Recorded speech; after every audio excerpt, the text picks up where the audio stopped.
नमस्कार।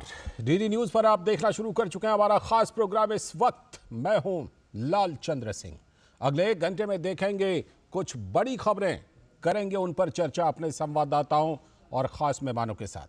और आज सबसे पहले बात करेंगे कि प्रधानमंत्री नरेंद्र मोदी ने 7वीं बार परीक्षा पे चर्चा कार्यक्रम में छात्रों को, अभिभावकों को, शिक्षकों को संबोधित किया है। क्या कुछ खास मंत्र दिया है, क्या कुछ खास बातें कही हैं। और उसके बाद आज की खास चर्चा होगी कि बिहार में अब नीतीश कुमार एनडीए के खेमे में हैं, तो विपक्षी गठबंधन में क्या होगा। नीतीश कुमार तो निकल चुके हैं, ममता बनर्जी एकला चलो रे की बात कह चुकी हैं और अरविंद केजरीवाल तो समय समय पर आंख दिखाते ही रहते हैं। तो क्या होगा अब विपक्षी गठबंधन का, आगे क्या संभावनाएं, क्या रास्ता है, इस पर होगी खास चर्चा। और इसके बाद बात होगी कि हेमंत सोरेन, झारखंड के मुख्यमंत्री, जिन्होंने 9 बार ईडी के समन को नजरअंदाज किया, दिल्ली में उनके आवास पर ईडी की टीम है और उधर पटना में लालू यादव से भी जमीन के बदले नौकरी वाले मामले पर पूछताछ ईडी की हो रही है। लेकिन आरजेडी के कार्यकर्ताओं ने वहां पटना में ईडी दफ्तर पर हंगामा किया है। इस पर करेंगे बात। और बात होगी कि कर्नाटक के मांड्या में एक केसरिया झंडा, हनुमान जी का पताका जो था, वो लंबे समय से लहरा रहा था, तो पुलिस को क्यों जरूरत पड़ी उसे उतारने की। लोगों ने विरोध किया है और बीजेपी ने तुष्टीकरण का आरोप लगाया है। करेंगे इस पर बात। लेकिन सबसे पहले इस वक्त की हेडलाइंस। प्रधानमंत्री नरेंद्र मोदी ने परीक्षा पे चर्चा कार्यक्रम के दौरान छात्रों को किया संबोधित। छात्रों को दिए सफलता के मंत्र, कहा स्वस्थ स्पर्धा पर दें जोर। छात्रों की फिटनेस को भी बताया महत्वपूर्ण। प्रधानमंत्री ने प्रदर्शनी का भी किया निरीक्षण।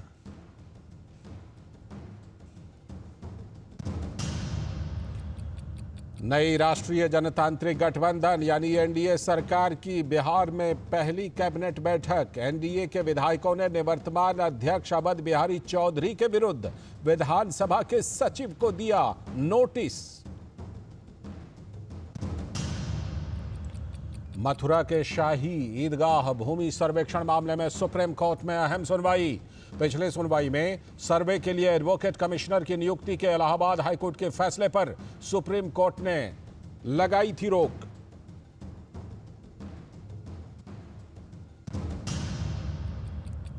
आरजेडी अध्यक्ष और पूर्व रेल मंत्री लालू प्रसाद से पटना में ईडी की पूछताछ। जमीन के बदले रेलवे में नौकरी के घोटाले को लेकर सवाल जवाब। तो इधर झारखंड के सीएम हेमंत सोरेन के दिल्ली आवास पर भी ईडी की टीम।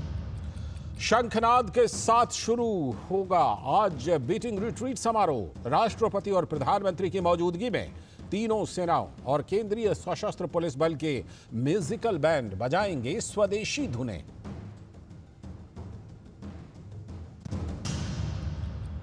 और कर्नाटक में मांड्या जिले के रंग मंदिर के सामने एक पोल पर से पुलिस ने हटाया हनुमान ध्वज। स्थानीय लोगों का विरोध प्रदर्शन। बीजेपी ने बताया सिद्धारमैया सरकार का इसे तुष्टीकरण।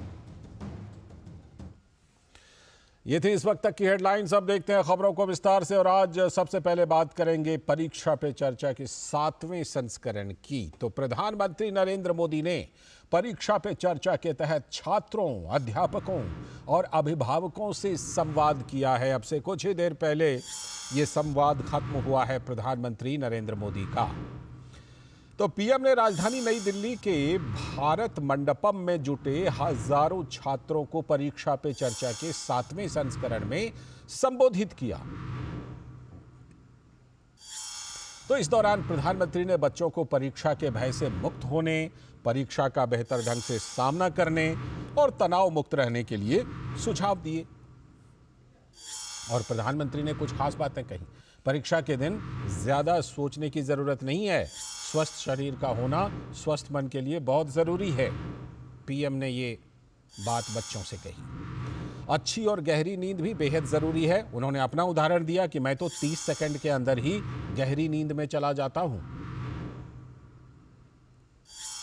और खास बात यह है कि पिछले वर्षों में परीक्षा पे चर्चा में भाग लेने वाले छात्रों, शिक्षकों और अभिभावकों की संख्या में रिकॉर्ड बढ़ोतरी हुई है। मैं आपको कुछ डेटा बताता हूं। साल 2018 में 22,000 छात्रों के पंजीकरण से यह शुरू हुआ था और इस बार 2.25 करोड़ से भी अधिक पंजीकरण हुआ है। इनमें से 2.05 करोड़ से अधिक तो छात्र, 14.93 लाख शिक्षक और 5.69 लाख अभिभावकों ने इस बार पंजीकरण कराया। स्कूली बच्चों में काफी लोकप्रिय है पीएम मोदी से उनके संवाद का कार्यक्रम परीक्षा पे चर्चा। तो प्रधानमंत्री की कुछ बातें भी सुनवाता हूं। प्रधानमंत्री नरेंद्र मोदी ने आज परीक्षा पे चर्चा के दौरान कहा कि वो 30 सेकंड में ही गहरी नींद में सो जाते हैं और जब काम करते हैं तो पूरी तरह से काम में ही तल्लीन रहते हैं। इससे बच्चे भी प्रेरणा ले सकते हैं। 365 दिन, कोई अपवाद नहीं। अगर मैं बिस्तर पे लेटा नहीं कि 30 सेकंड में डीप स्लीप की तरफ नहीं चला गया था, होता नहीं। 30 सेकंड लगता है मुझे। आप में से बहुत छोटी आयु के भी होंगे, कभी इधर कभी उधर, कभी उधर कभी उधर, फिर नींद आई तो आई। क्यों? मेरा बाकी जो जागृत अवस्था का समय है उसमें बहुत जागृत रहता हूं मैं। तो जब जागृत हूं तो पूरी तरह जागृत हूं, जब सोया हूं तो पूरी तरह सोया हूं। और वो बैलेंस, जो बड़ी आयु के लोग हों परेशान होते होंगे, हाँ यार हमें तो नींद ही नहीं आती, आधा घंटा तो ऐसे ही करवट बदलते रहते हैं, और ये आप अचीव कर सकते हैं। और परीक्षा पे चर्चा कार्यक्रम के बाद छात्रों और छात्राओं में भी जबरदस्त उत्साह दिखा। बच्चों का कहना है कि इस कार्यक्रम से उन्हें परीक्षाओं के लिए ऊर्जा मिलती है।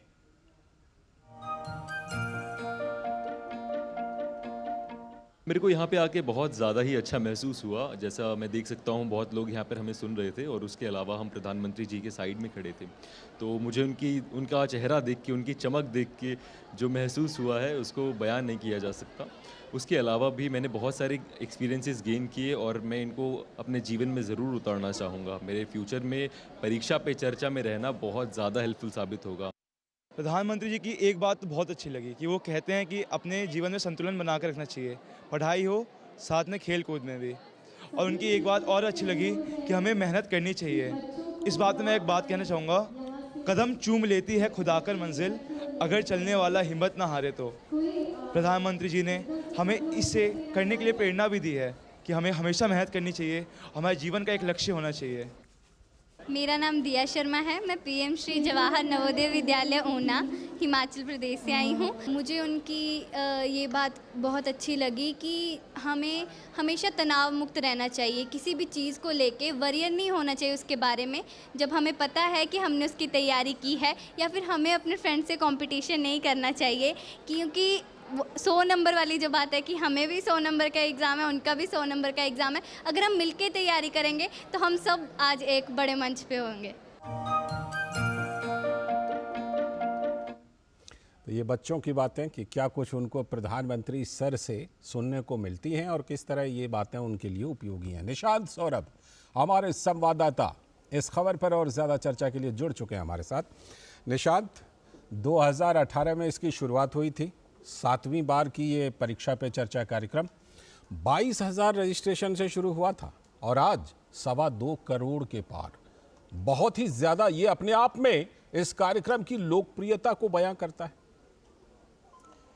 जी लालचंद, देखिए बिल्कुल आपने सही कहा। 2018 में जैसा कि प्रधानमंत्री ने भी कल मन की बात में कहा था कि 22,000 पंजीकरण हुए थे।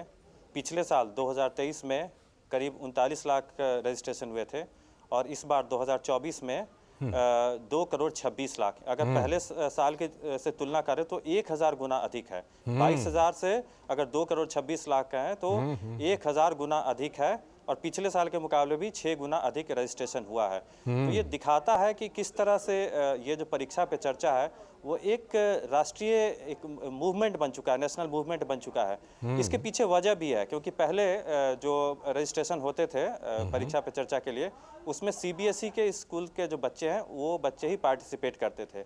अब ऐसा हो गया है कि सभी राज्य के जितने भी राज्य के जो स्कूल है, राज्य के शिक्षा बोर्ड के तहत जो स्कूल आते हैं, उनके बच्चों के लिए भी रजिस्ट्रेशन ओपन कर दिया गया है। तो जो 2 करोड़ 26 लाख पंजीकरण हुए हैं उनमें 1 करोड़ 90 लाख पंजीकरण जो है वो स्टेट के जो स्कूल है, राज्यों के जो स्कूल हैं उनके बच्चों और टीचर्स ने पंजीकरण कराया है। बाकी जो रजिस्ट्रेशन हुआ है वो सीबीएसई बोर्ड के बच्चों ने कराया है। तो चूंकि अब ये राष्ट्रीय स्तर पर, चूंकि देश विदेश में देश के सभी शिक्षा बोर्ड के छात्र इसमें शामिल हो सकते हैं, तो इसलिए अब रजिस्ट्रेशन कराने वालों की संख्या भी बढ़ गई है। तो जो 2018 में जब इसकी शुरुआत हुई थी तो काफ़ी लोगों ने कहा था कि क्या देश के प्रधानमंत्री भी अब परीक्षा जैसे विषयों पर बच्चों के साथ चर्चा करेंगे। प्रधानमंत्री के पास इतना वक्त कहाँ होता है, वो तो तमाम जो महत्वपूर्ण विषय होते हैं, अर्थनीति से जुड़े हुए, कूटनीति से जुड़े हुए, राजनीति से जुड़े हुए तमाम विषय होते हैं जिन पर प्रधानमंत्री को विचार विमर्श करना होता है। लेकिन चूंकि प्रधानमंत्री अपने आप को देश के सभी 140 करोड़ लोगों का अभिभावक समझते हैं, तो अभिभावक होने के नाते वो अपना ये फर्ज समझते हैं कि वो बच्चों को मोटिवेट करें कि जो बच्चे परीक्षा के तनाव से गुजरते हैं, हर साल तनाव से गुजरना पड़ता है उनको, तो कैसे वो एक अभिभावक के तौर पर उनको मोटिवेट कर सकते हैं कि जब वो परीक्षा देने के लिए आए तो अनावश्यक तनाव का बोझ अपने सर के ऊपर ना लेके आए और बिल्कुल रिलैक्स होके एग्ज़ाम के दौरान बैठे। तो इसी मकसद से उन्होंने आज जब संवाद किया तो तमाम जो टिप्स उन्होंने बच्चों को दिए कि कैसे सोना पर्याप्त नींद लेना काफ़ी ज़रूरी है, अपने आप को फिट रखना बेहद ज़रूरी है और तकनीक का सही इस्तेमाल करें और एक जो गैजेट्स के लिए जो आप टाइम जो देते हैं गैजेट्स, चाहे वो स्मार्टफोन है, लैपटॉप हो, उसको वो सीमित रखें उसको, क्योंकि बहुत ज़्यादा वक्त नहीं देना चाहिए। घर में नो गैजेट जोन भी बनाना चाहिए जहाँ की सभी परिवारजन इकट्ठा हों और आपस में बात करें। और साथ में अगर रात में डिनर टेबल पर बैठे हैं तो आपको मोबाइल फ़ोन लेकर बैठने की जरूरत नहीं है। इलेक्ट्रॉनिक गैजेट को दूर रखें। निशांत, हमने देखा आपने कई बच्चों से भी बातचीत की थी, उनके मन के भाव को भी जाना था। वो कह रहे थे कि उन्हें बहुत कुछ सीखने को मिलता है, बहुत कुछ उनको फ़ायदा होता है। बच्चों में इस बार किस तरह का उत्साह दिखा इस 7वें अंक में? जी देखिए, बिल्कुल हर बार जब भी ये कार्यक्रम होता है, बच्चों से हम बात करते हैं तो एक वो मोटिवेटेड फील करते हैं। अब जैसा कि प्रधानमंत्री ने आज कहा कि अगर 100 अंकों की परीक्षा हो रही है और आपका दोस्त अगर 90 अंक ला रहा है तो ऐसा नहीं कि आपके लिए 10 अंक ही बचते हैं। आप 95 अंक ला सकते हैं, 96 अंक ला सकते हैं। तो आप अपने दोस्तों से एक स्वस्थ प्रतिस्पर्धा रखिए, उनसे ईर्ष्या ना कीजिए, बल्कि उनके अंदर आप अपने से अधिक प्रतिभाशाली बच्चों के साथ दोस्ती रखें ताकि उनका जो सामर्थ्य है उनको पहचान सके, उनसे आप सीखें और ईर्ष्या ना करें। तो बच्चों को ये बात काफ़ी अच्छी लगी, तो वो चाहेंगे कि आने वाले समय में वो इस चीज़ को अपने जीवन में उतारें। और जिस तरह से उन्होंने टेक्नोलॉजी की बात कही कि टेक्नोलॉजी का दुरुपयोग ना करें बल्कि उसका सदुपयोग करें। और उसके अलावा उन्होंने शिक्षकों से भी कहा कि आपका जो बच्चों के साथ जो नाता होना चाहिए वो निरंतर बढ़ता रहना चाहिए। ऐसा नहीं कि केवल परीक्षा से जुड़ा हुआ ही रिश्ता हो, बल्कि एक दोस्त के तौर पर आप उनके मेंटर बनिए, उनके ऊपर अनावश्यक प्रेशर ना डालिए। अभिभावकों से भी कहा कि आप जो दबाव, बच्चों के ऊपर जो दबाव होता है उसको सबको मिलकर, चाहे वो अभिभावक हो चाहे शिक्षक हो, सबको मिलकर उनको दूर करना चाहिए। क्योंकि जैसा कि हम सभी जानते हैं कि जब छात्र परीक्षा में अपीयर होने जाता है तो सबसे ज़्यादा दबाव किसका होता है? अभिभावकों का होता है। अभिभावक दूसरे बच्चों से अपने बच्चे की तुलना करते हैं कि हमारे पड़ोस वाले उनके बच्चे के 96 या 97% नंबर आए तो हमारे बच्चे का 98% नंबर आना चाहिए। तो अनावश्यक दबाव नहीं डालना चाहिए। शिक्षकों को भी उन्होंने ये कहा कि आप बच्चों पे अनावश्यक दबाव न डालें। तो ये सारी बातें हैं जिनका कि सभी को, चाहे बच्चे हैं, चाहे शिक्षक हैं, चाहे अभिभावक हैं, सब इनको अपने जीवन में उतारें तो जो परीक्षा का तनाव है, जो दबाव है बच्चों के ऊपर, वो उसको कम किया जा सके। तमाम ये जो मंत्र है ना, ये सिर्फ परीक्षा ही नहीं बल्कि बच्चों के जीवन भर भी उनके लिए उपयोगी होंगे और उनको इसका फ़ायदा होगा। ये खुद बच्चों ने भी ये बातें कही हैं आपसे बातचीत में। फ़िलहाल आपका बहुत बहुत शुक्रिया निशांत सौरभ जुड़ने के लिए और इस खबर पर चर्चा करने के लिए।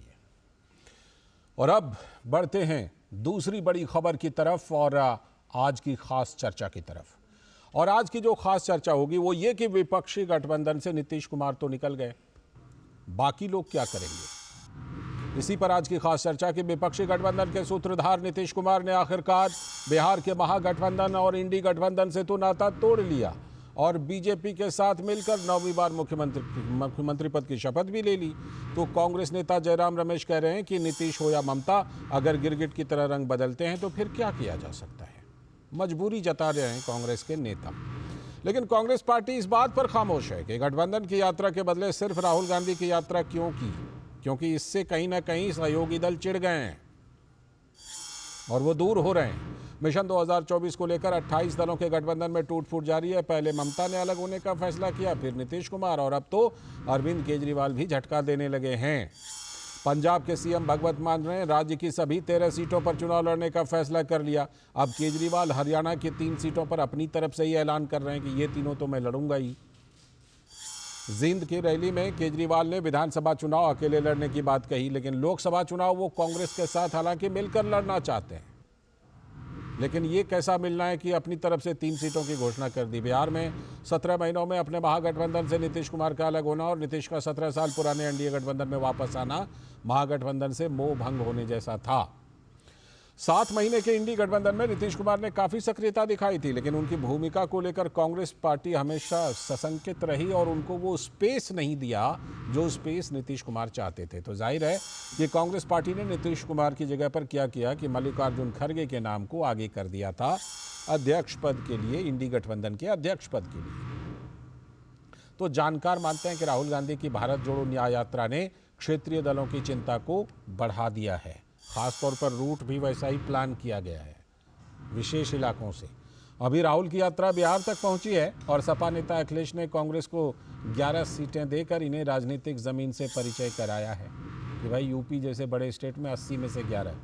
जाहिर है कि सीट शेयरिंग पर मचे बवाल के बीच इंडी गठबंधन में आपसी खींचतान तो जारी है और क्षेत्रीय पार्टियों को यह अंदेशा है कि कांग्रेस की नज़र उनके वोट बैंक पर है, जिसे वो किसी भी सूरत में कामयाब नहीं होने देना चाहते।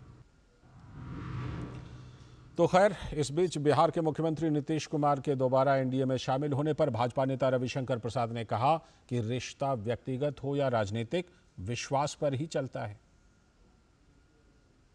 सबसे बड़ी बात यह है कि किसने किसको डार्क में रखा वो तो नतीजा बता रहा है। नीतीश कुमार बार बार बोल रहे थे कि सीट की एडजस्टमेंट की बात करिए। मूल बात समझना चाहिए, विश्वास की कमी। रिश्ता व्यक्तिगत हो या राजनीतिक हो, विश्वास पे चलता है। क्या इंडिया गठबंधन में विश्वास है? बातचीत करना चाहिए तो कोई न्याय यात्रा कर रहा है, जहां जहां घुसते हैं वहां पार्टी भाग जाती है। और दूसरा बड़ा सवाल, कांग्रेस पार्टी की पुरानी साख खत्म हो गई है, लेकिन अहंकार वही है कि हम तो बहुत बड़ी पार्टी हैं। तो रीजनल पार्टी ये सवाल उठती है कि भाई आपके पास वोट कितना बचा है, आप हमें सम्मान कितना देंगे? तो वोट है नहीं, सम्मान भी नहीं देंगे, तो ये तो होना ही है ना। सही बात है, विश्वास बड़ी चीज़ है और ये विश्वास की कमी कहीं ना कहीं कांग्रेस में भी दिख रही है। कांग्रेस के नेता प्रमोद कृष्णम ने कहा कि जब से इंडी गठबंधन बना है तब से कई बीमारियों से ग्रसित नजर आ रहा है। पहले आईसीयू में था और अब तो नीतीश ने अंतिम संस्कार ही कर दिया। कांग्रेस किसी को रोकने की कोशिश नहीं करती, जिसे जाना है जाओ। कांग्रेस एक महान पार्टी है। जब हम अपनों को रोकने की कोशिश नहीं करते तो नीतीश जी को रोकने की कोशिश कैसे कर सकते थे? से जो ये इंडिया गठबंधन जब से बना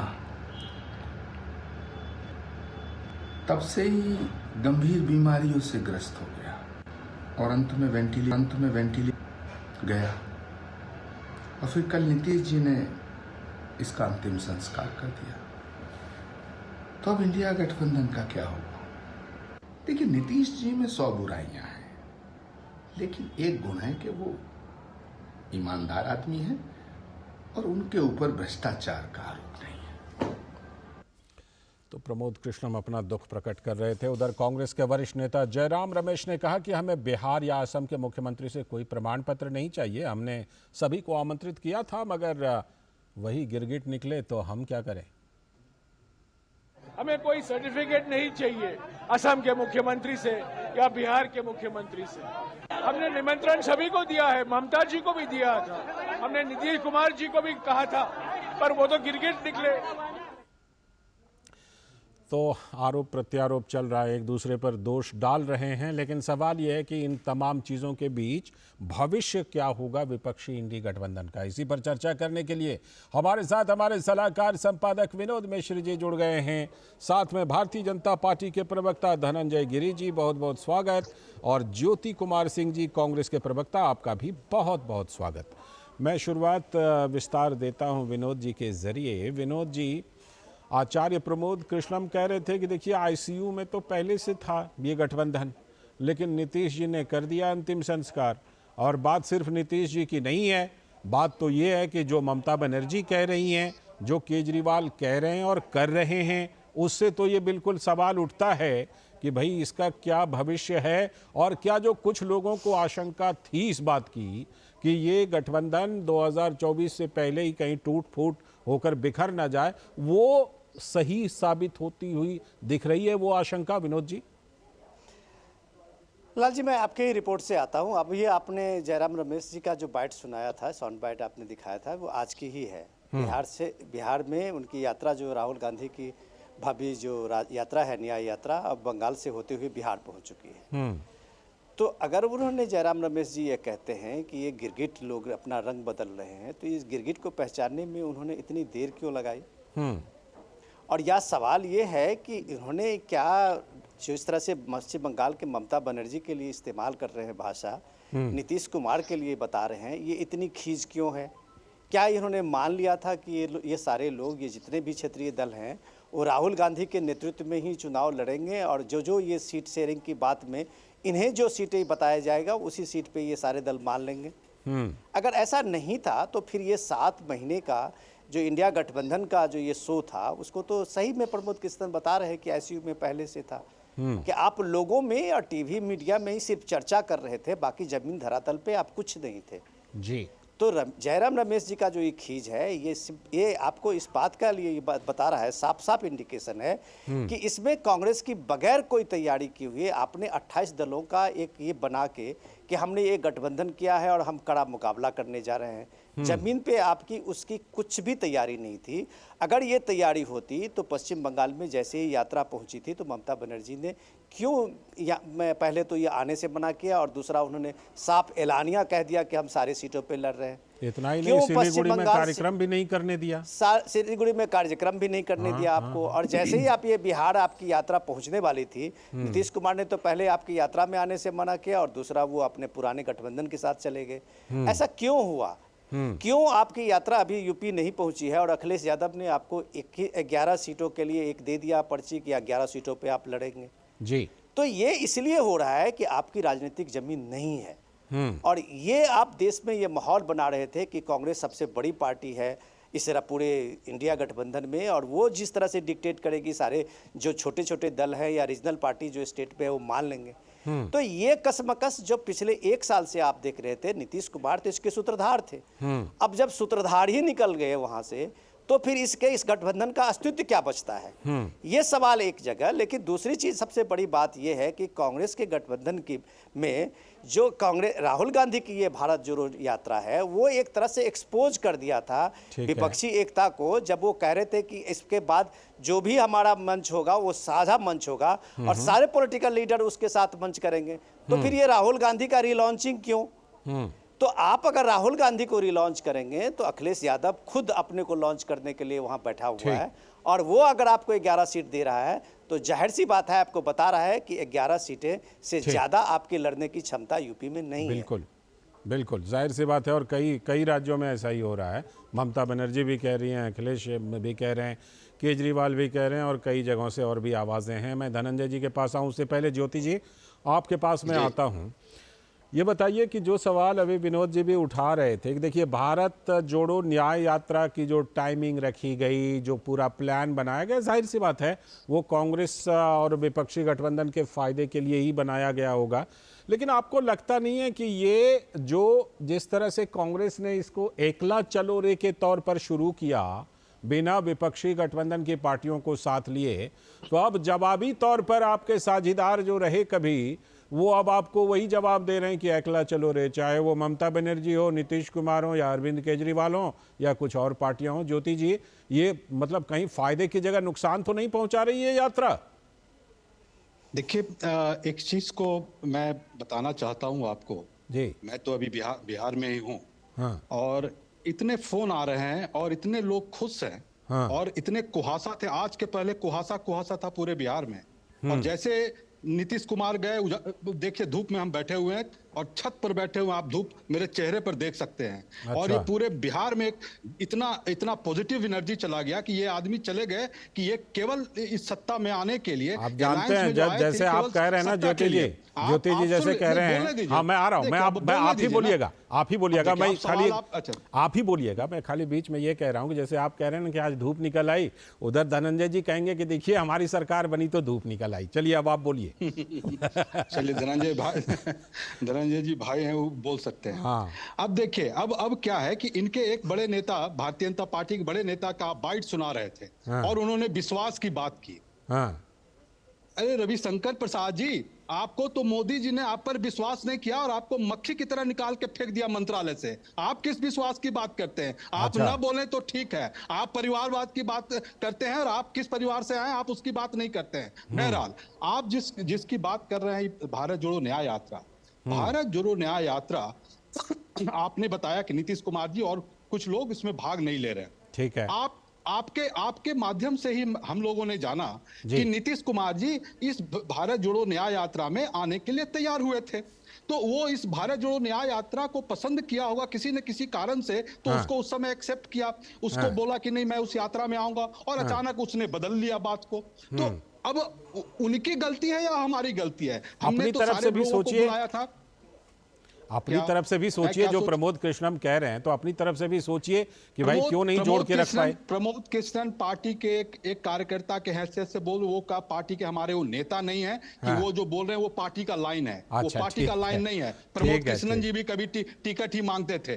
अब बाबा है, ठीक है, आदरणीय, सम्मान करते हैं बाबा, लेकिन पॉलिटिकल लाइन बोलते हैं, अच्छी बात है, बोले, उनका मन है, अच्छा है, हर आदमी को फ्रीडम, कांग्रेस पार्टी में प्रजातंत्र है। इस तरह के कई प्रमोद कृष्णन हैं, लेकिन आपके यहाँ नहीं, ठीक है, कोई नहीं, उस तरह भारतीय जनता पार्टी एनडीए में भी बहुत है। लेकिन अगर राहुल गांधी अगर इस यात्रा में बेरोजगारों, युवा की बेरोजगारी की बात को लेकर निकले हैं, किसानों की बात को लेकर निकले हैं, महंगाई की बात को लेकर हैं, तो क्या हो गया आज क्या नीतीश कुमार एक सेकंड, नीतीश कुमार और जेडीयू के लोग क्या बता सकते हैं? जो अभी जिस तरह भारतीय जनता पार्टी के लोग बोलते थे कि नीतीश कुमार का दिमाग खराब हो गया है, पागल हो गए हैं, क्या उनको पागल खाना चाहना चाहिए? और क्या नीतीश कुमार क्या जवाब देंगे, बताइए। ठीक है, आप ही का एकदम मैं सवाल को ट्रांसफर कर रहा हूँ, आपके सवाल को ट्रांसफर कर रहा हूँ। अध्यक्ष नहीं, उनके अध्यक्ष ने बोला था कि आज जो डिप्टी सीएम बने हुए हैं, बोले कि मैं अपना मुरेठा नहीं खोलूंगा। तो मुरेठा तो अभी है, अभी उतारा नहीं है उन्होंने मुरेठा को।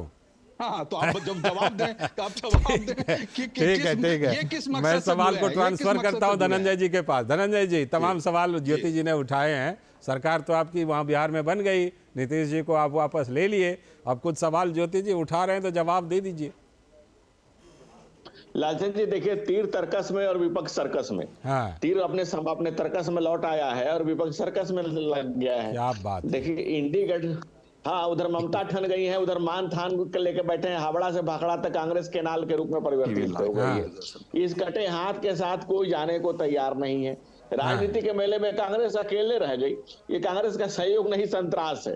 कांग्रेस में आप देखिए, मुफ्त के चंदन सोनिया नंदन को चाहिए, भाई वो मुफ्त के चंदन देने को कोई नहीं तैयार है। तीर कहीं का, कमान कहीं और है, और निशाना तीरंदाज खुद बने हुए हैं। कोई नहीं तैयार है आज के डेट में कांग्रेस के साथ जाने के लिए, क्योंकि सबको पता है कांग्रेस तो डूबेगी ही।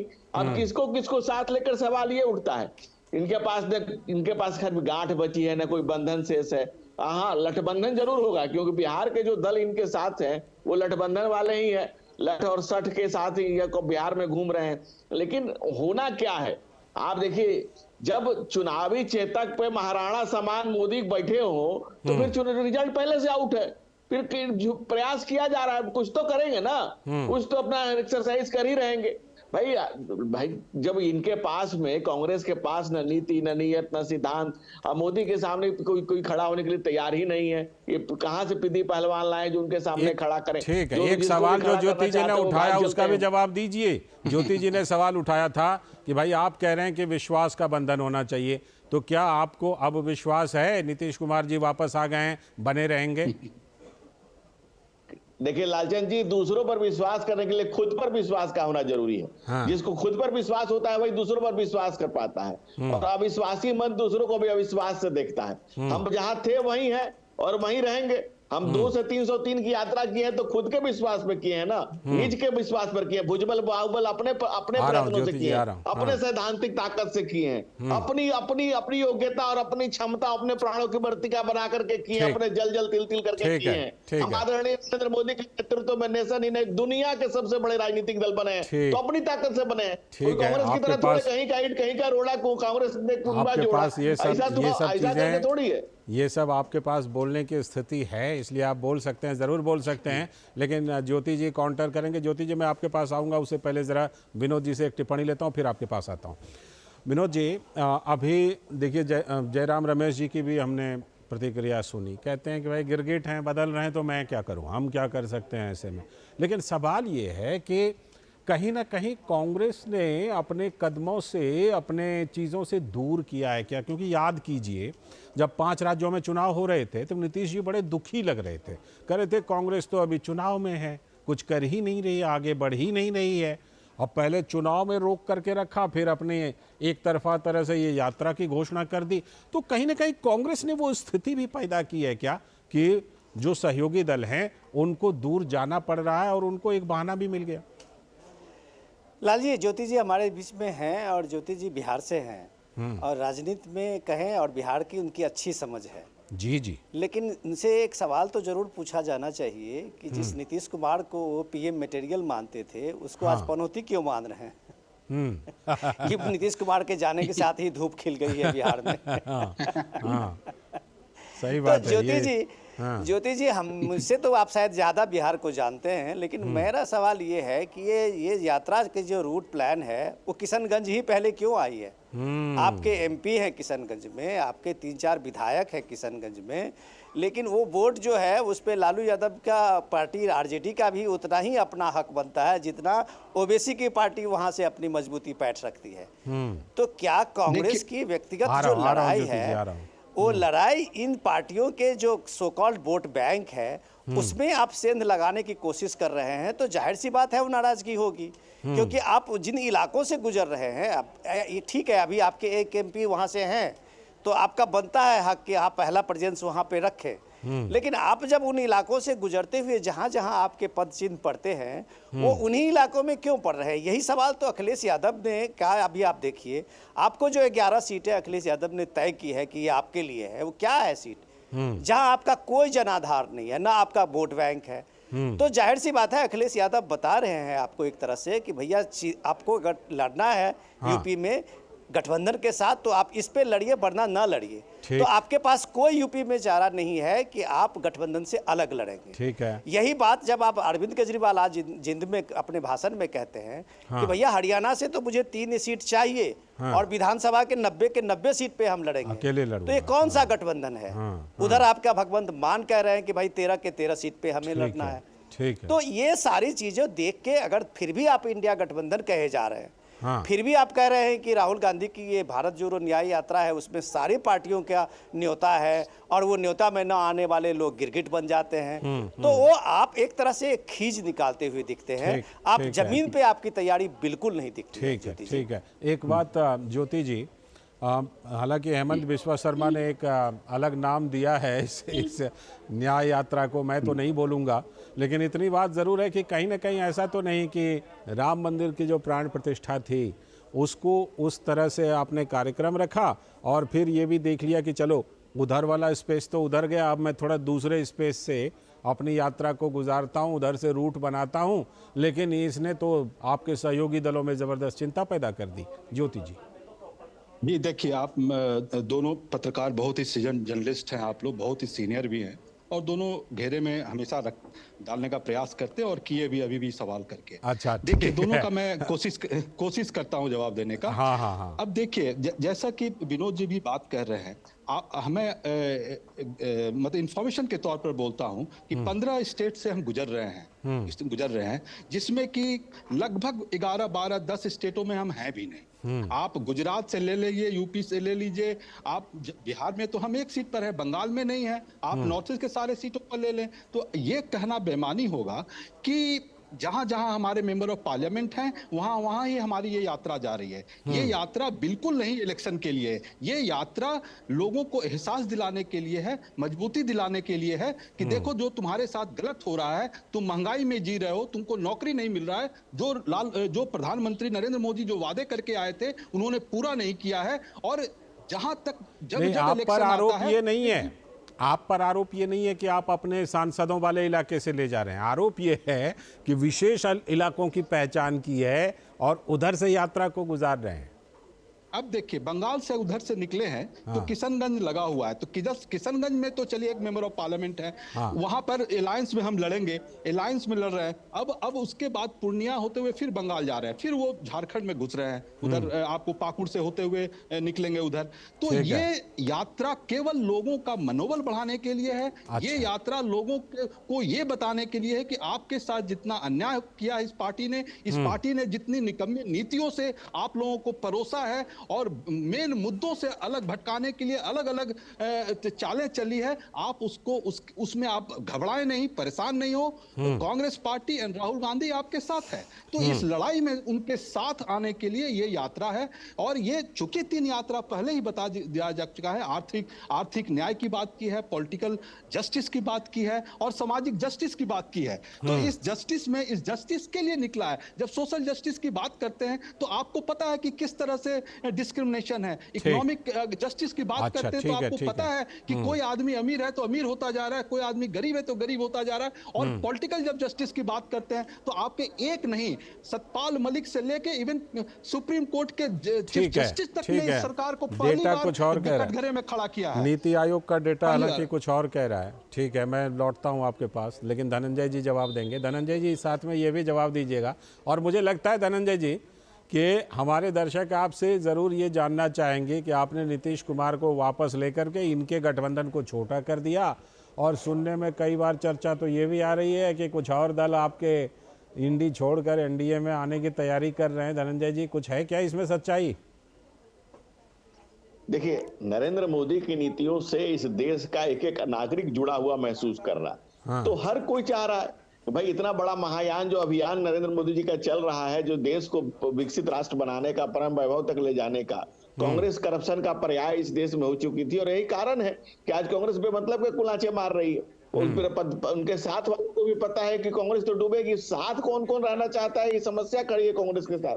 दूसरा, कांग्रेस को तो छोड़ दीजिए, कांग्रेस के भीतर भी जो लोग हैं वो भी परेशान है कि भाई हमारा क्या होगा, क्योंकि डूबता हुआ जहाज में कौन रहना चाहेगा। कटे हाथ के साथ असम, जहां 7-8 स्टेट लौट के आए हैं, वहां की भी 7 सिस्टर जो बहनें हैं, वो उन्होंने भी अपने भाई नरेंद्र मोदी को चुन लिया है। वो भी कटे हाथ पर कलाई को बांधने के लिए नहीं तैयार है। तो जो वर्तमान परिस्थितियां हैं, जिस तरह से नरेंद्र मोदी नेशन का विकास कर रहे हैं, तो इस देश का हर एक आदमी जुड़ा हुआ महसूस कर रहा है। आप देखिए, सूरज की तरफ या तो महावीर ने देखा या मोदी ने देखा, आज आदित्य की तरफ आदित्य से आंखें मिला रहे हैं, चंद्रमा पर गए, सूरज और चांद की बातें हो रही हैं, विकास की बातें हो रही है, विकास की गंगा बह रही है। जिस ढंग से भारत की अर्थव्यवस्था आगे बढ़ती जा रही है, जिस तरह से अर्थव्यवस्था पर दीजिए जवाब, क्योंकि ज्योति जी ने कुछ सवाल उठाए हैं अर्थव्यवस्था को लेकर। ज्योति जी के कुछ सवाल थे, उसका जवाब IMF का रेफरेंस देते हुए देंगे गिरी जी आपसे मैं आशा करता हूं कि IMF ने जो आपको सचेत करते हुए कुछ बातें रखी है कर्ज के मामले में, उसी रिपोर्ट में तारीफ भी की है ज्योति जी, उसी रिपोर्ट में तारीफ भी की है। हालांकि धनंजय जी को जवाब दे दीजिए। जी देखिए, इस देश में जब हमारी सरकार आई तो 1 लाख बैंक के ब्रांचेस थे, आज 1,80,000 हैं। 25 करोड़ इस देश में बैंक के खाते थे, आज 240 करोड़ बैंक के खाते हैं। 10वीं अर्थव्यवस्था थी, आज 5वीं बड़ी अर्थव्यवस्था बनी है। 5 शहरों में मेट्रो थी, 27 शहरों में मेट्रो बनी है, 66 नए एयरपोर्ट बने हैं। उसके बाद हम CRR में 2 ट्रिलियन इकोनॉमी थी, 4 ट्रिलियन की हो गई है। हम लगातार तरक्की कर रहे हैं। दूसरा, अगर आप कैश ऑन रिजर्व रेशियो देखिए तो हम सबसे बेहतर पोजीशन में, हम जापान से, चाइना से सबसे बेहतर पोजीशन में। अभी स्टैनली एंड मॉर्गन की रिपोर्ट भी आई है, उसमें भी कहा है कि भाई हमारे पास जो डेप्थ है वो तो हम डेप्थ टू जीडीपी रेशियो मात्र 68%। गठबंधन की राजनीति पर चर्चा हो रही थी, गठबंधन की राजनीति पर चर्चा थी, लेकिन क्योंकि ज्योति जी ने अर्थव्यवस्था के कुछ सवाल उठाए थे इसलिए मैंने पूछ लिया धनंजय जी से। मैं लौटता हूं ज्योति जी, आपके पास भी लौटूंगा। विनोद जी फिर से लौट आते हैं गठबंधन की राजनीति पे। अब ये बताइए विनोद जी कि आगे क्या रास्ता है इंडी गठबंधन के लिए, क्योंकि जो सूरत बन रही है, नीतीश कुमार तो निकल लिए और ममता जी ने जो एकला चलो रे वो कर ही दिया है, केजरीवाल जी दनादन ऐलान कर रहे हैं मैं यहाँ लड़ूंगा, मैं वहाँ लड़ूंगा, ये सीट मेरी, इस तरह की चीज़ें कर रही हैं। विनोद जी, एक वो दौर था साल 2009, ज़्यादा पुरानी बात नहीं कर रहा हूँ, साल 2009 में कांग्रेस ने यूपी में 21 सीटें जीती थी और आज 11 सीटों पर खुश है। 11 सीटें मिलने पर क्या होगा कांग्रेस का और विपक्षी गठबंधन का? ज्योति जी का सवाल का जवाब थोड़ा सा वो जो कंफ्यूजन कर रहे थे आईएमएफ की रिपोर्ट को लेके, तो धनंजय जी ने उनको जवाब दिया है इकोनॉमिक डेवलपमेंट पे, लेकिन ज्योति जी को मैं थोड़ा सा जो मेरी जानकारी है वो मैं बता दूं, शायद वो संतुष्ट हो या ना हो। ठीक है, जोड़ दीजिए। कि यूपीए के दौर में आपने देखा था ज्योति जी कि ये फ्रेजाइल 10 में भारत का स्थान था, और उस 10 में आप ये देखिए कि वो पिछले 10 साल का आप ये देखिए भारत का कोविड के इस बड़े महामारी के बाद जब आप सारी इकोनॉमी दुनिया की हिली पड़ी है, इन्फ्लेशन रेट आप देखिए पूरी दुनिया का और भारत से उसको मैच कराइए, तब आपको इंडिया की इकोनॉमी के बारे में थोड़ी सी ये इसको लगेगा कि आप एक एनालिसिस करने की हालत में होंगे जब आप दुनिया के पर्सपेक्टिव में इसको रखेंगे। और अब ये देश जो है अगर वो 5वें बड़े इकोनॉमी में है तो आपको मानना पड़ेगा कि इस देश की जीडीपी ने और देश के लोगों ने, इस देश के स्टार्टअप ने, इस देश के युवाओं ने इस देश को किस रूप में पहुंचाया बिल्कुल, बिल्कुल। लेकिन आपका जो नैरेटिव है इसमें ज्योति जी, वो इसलिए है कि इसको लोग खरीद नहीं रहे हैं। आपके इस नैरेटिव में अगर इंप्रेस्ड होते तो अभी 3 राज्यों के चुनाव में आपने देखा। लेकिन इससे इंपॉर्टेंट चीज ये है जो हम आपको डिस्कस करनी चाहिए इस चीज को, कि ममता बनर्जी क्यों कह रही है कि ये सीताराम येचुरी के प्लान का ये भारत जोड़ो न्याय यात्रा है।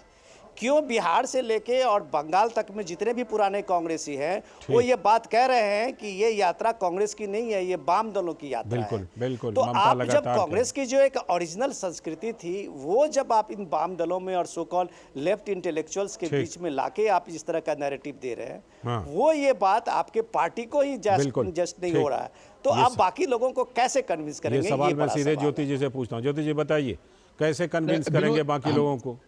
छोटा सा जवाब दीजिए। एक लाइन ऐड करके मैं उस बात पर आ जाता हूँ। देखिए, मैं इकोनॉमिक्स का कोई बहुत बड़ा ज्ञानी नहीं हूँ और बहुत थोड़ा सा नॉलेज रखता हूँ। मैं आ जाइए राजनीति पर आ जाइए। में एक केवल 2022-23 में जो देश में 152.61 लाख करोड़ अर्थव्यवस्था के आंकड़ों पर करेंगे बात। उसका अनुमान 11% किसी और दिन करेंगे अर्थव्यवस्था। जो 50 लाख करोड़ था, मैं उस रेफरेंस पर केवल बात किया कि कर ज्यादा लिया है। ठीक है, चलिए वो कहेंगे फ्रेजाइल 5 से टॉप 5 में आ गए। सुने, राजनीति पर आ जाइए।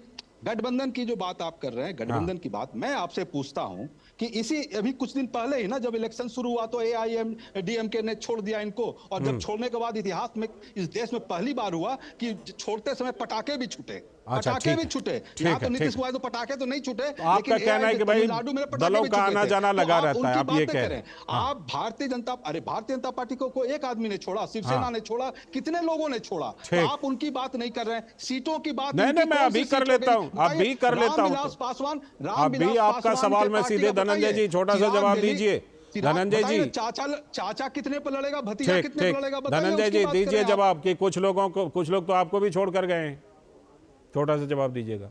नहीं, देखिए, हम आपको कांग्रेस की जो बात आप कर रहे हैं कि सीट नहीं बटा, तो हमारे यहाँ कौन इनसे कह रहा है कि मीडिया में कि बांट लो। हमारे यहाँ परिवार है, परिवार में कोई बांट थोड़ी होती है। जो जहाँ कंफर्टेबल समझा जाएगा, जो जहाँ विनिंग कैंडिडेट होगा उसको वहां लड़ा दिया जाएगा। आपके यहाँ तो हर दूसरा सीट शेयरिंग, आपकी तरफ भी सीट शेयरिंग को देखा जाएगा कि आप लोग कैसे फॉर्मूला बनाते हैं। ठीक है, कितने तरह के फॉर्मूले आपके। बहुत बहुत शुक्रिया फिलहाल आज के लिए धनंजय जी जुड़ने के लिए, ज्योति जी आपका भी जुड़ने के लिए, और विनोद जी आपका भी इस चर्चा में हिस्सा लेने के लिए। तो ये आज की चर्चा थी कि अब नीतीश रहे नहीं, बाकी सब लोग भी एकला चलो रे की नीति पर कुछ दल, कुछ नेता कह रहे हैं, तो आगे विपक्षी गठबंधन का क्या होगा। लेकिन इस बीच मुश्किलें कुछ और भी हैं, और मुश्किलें हैं भ्रष्टाचार पर कार्रवाई को लेकर, और ये कार्रवाई लगातार चल रही है। इसी सिलसिले में प्रवर्तन निदेशालय यानी ईडी की टीम झारखंड के मुख्यमंत्री हेमंत सोरेन के दिल्ली स्थित शांति निकेतन के घर पर पहुंची और उनसे पूछताछ कर रही होगी ईडी की टीम। ईडी ने जमीन घोटाले के सिलसिले में 29 से लेकर 31 जनवरी के बीच हेमंत सोरेन से पूछताछ के लिए समय मांगा था और आपको याद होगा कि लगातार ईडी समन भेजती रही है हेमंत सोरेन को। हेमंत सोरेन 28 जनवरी को धन शोधन के मामले में ईडी द्वारा नया समन जारी किए जाने के बाद अचानक दिल्ली आ गए थे झारखंड से। तो फिर झारखंड के मुख्यमंत्री हेमंत सोरेन अब तक ईडी के 9 समन को तो नजरअंदाज कर चुके हैं भाई।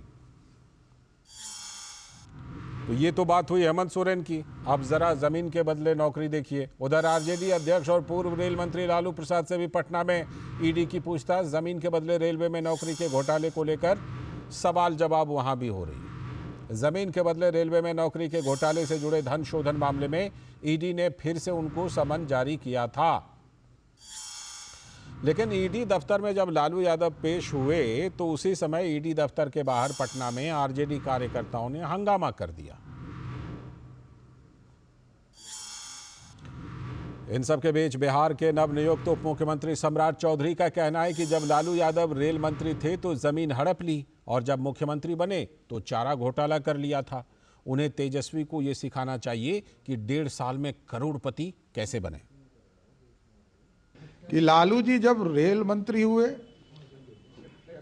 तो गरीबों को जो नौकरी मिलना था उसके बदले जमीन लेने का काम किया, जमीन घोटाला किया।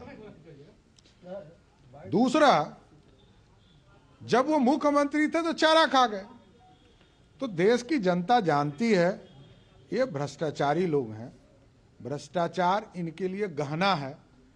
और बिहार के युवा को हमारे छोटे भाई तेजस्वी यादव ने क्या सीख दिया ये हमको नहीं पता है, लेकिन मैं जरूर ये आग्रह करूंगा तेजस्वी यादव जी से कि उनको ये मैकेनिज्म बिहार की जनता को बताना चाहिए कि 1.5 साल की उम्र में करोड़पति कैसे बना जाता है।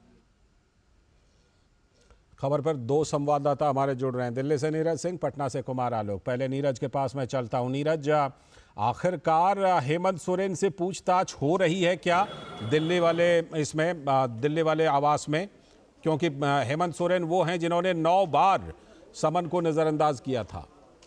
लालचंद जी, 10 बार सम्मान ईडी ने दिए हैं हेमंत सोरेन को और 28 तारीख को हेमंत सोरेन को ये कहा गया था कि वो जो 10वां सम्मान है जिसमें हेमंत सोरेन से ईडी के जो अधिकारी हैं वो 29 जनवरी से लेकर और 31 जनवरी के बीच में पूछताछ करना चाहते हैं, लेकिन 28 तारीख तक हेमंत सोरेन ने कोई जवाब नहीं दिया और उसके बाद हेमंत सोरेन रांची से दिल्ली आ जाते हैं। आज सुबह ईडी की एक टीम 7 बजे के करीब दक्षिण दिल्ली में शांति कुंज एक जगह है जहां पर हेमंत सोरेन का जो अपना निजी आवास है वहां पर पहुंचती है और ईडी के अधिकारी वहां पर जब पूछताछ करने के लिए घर के अंदर घुसते हैं तो उस समय हेमंत सोरेन वहां पर मौजूद नहीं थे, लेकिन हेमंत सोरेन कुछ समय पहले तक वहां पर थे और ईडी के अधिकारियों ने उनके ड्राइवर को भी अपने साथ में लेकर उससे पूछताछ की।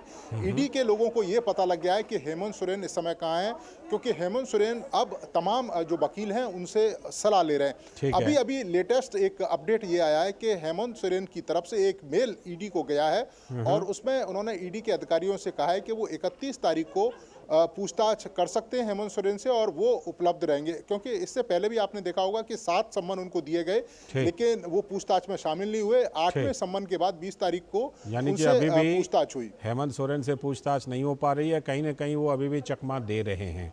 कुमार आलोक, आपके पीछे तो काफी गहमा गहमी दिखाई पड़ रही है। आलोक, पटना में लालू जी से पूछताछ हो रही है लेकिन आरजेडी कार्यकर्ताओं ने वहां ईडी दफ्तर पर हंगामा कर दिया। आलोक,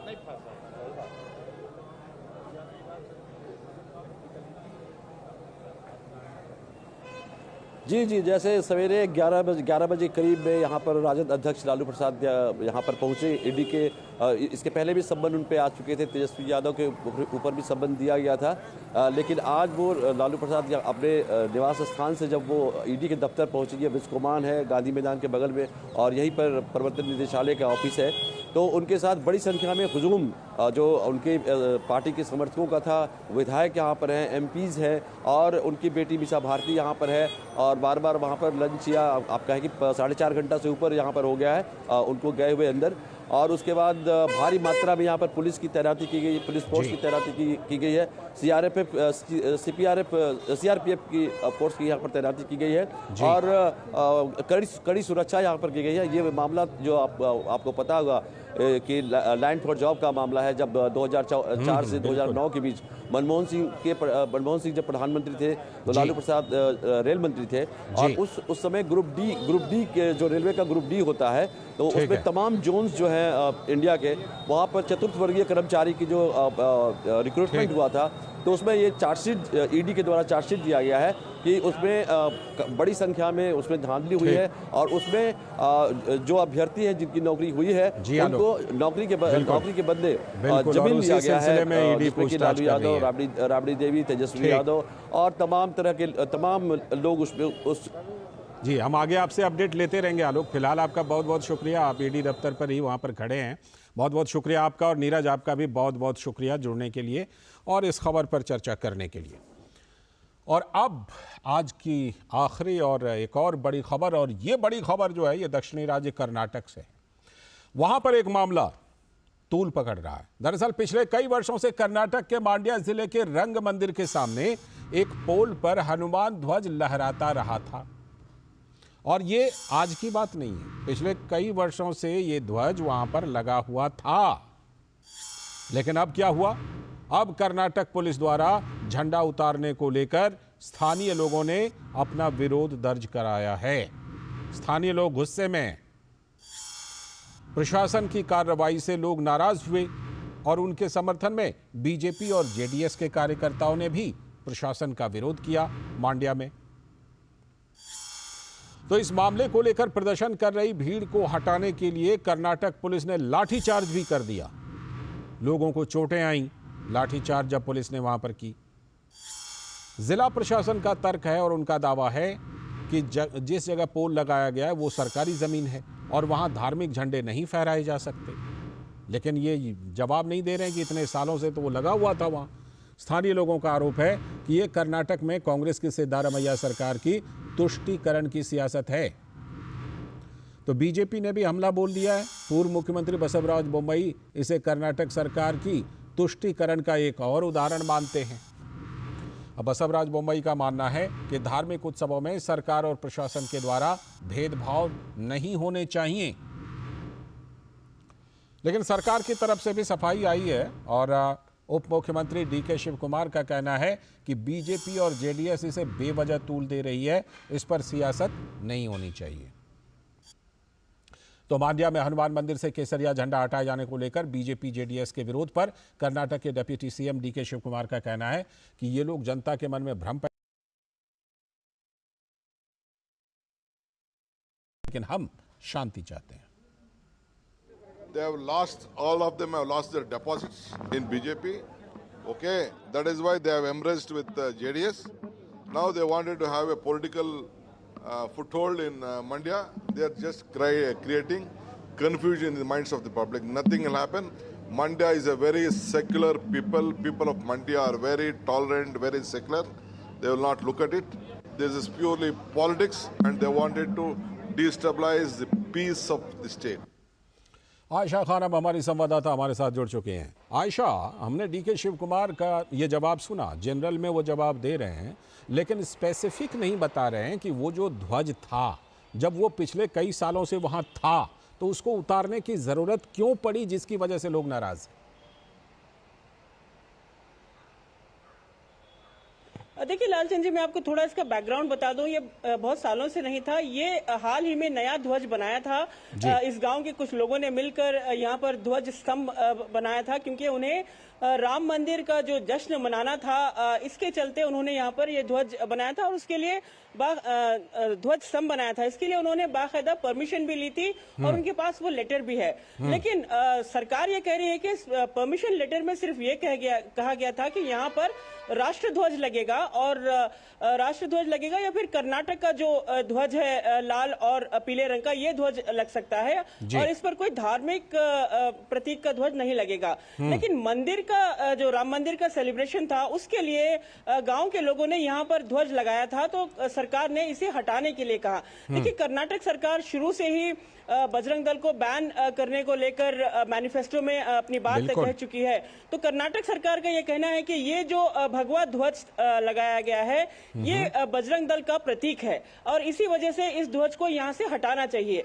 इसके चलते सरकार ने आदेश दे दिए कि ये ध्वज यहाँ से हटाया जाए।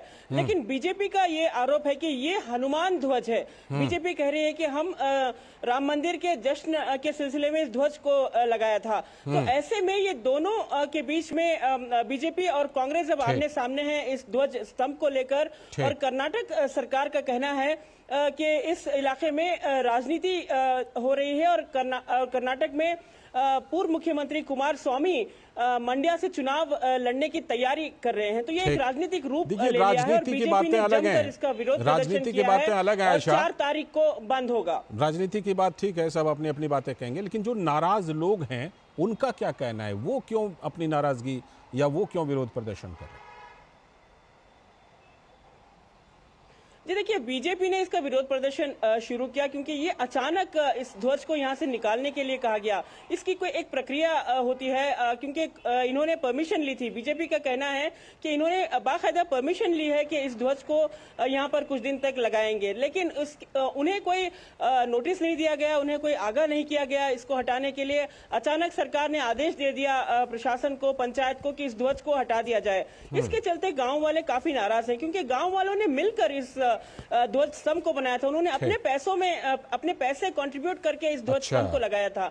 इसके चलते गांव वाले नाराज हैं कि उन्हें वक्त नहीं दिया गया और इस ध्वज को हटाने से पहले उनसे बातचीत नहीं की गई। तो ये जो बात है आसानी से शांतिपूर्वक हो सकती थी, लेकिन सरकार ने जिस तरह से एक कड़े अंदाज में आदेश दे दिया कि ध्वज को हटाया जाए, तो ये इसकी वजह से गाँव वाले नाराज हैं। और बीजेपी कह रही है कि सरकार जो शुरू से ही बजरंग दल को बैन करने की बात कहती रही है वो एक बार फिर सामने आ रही है।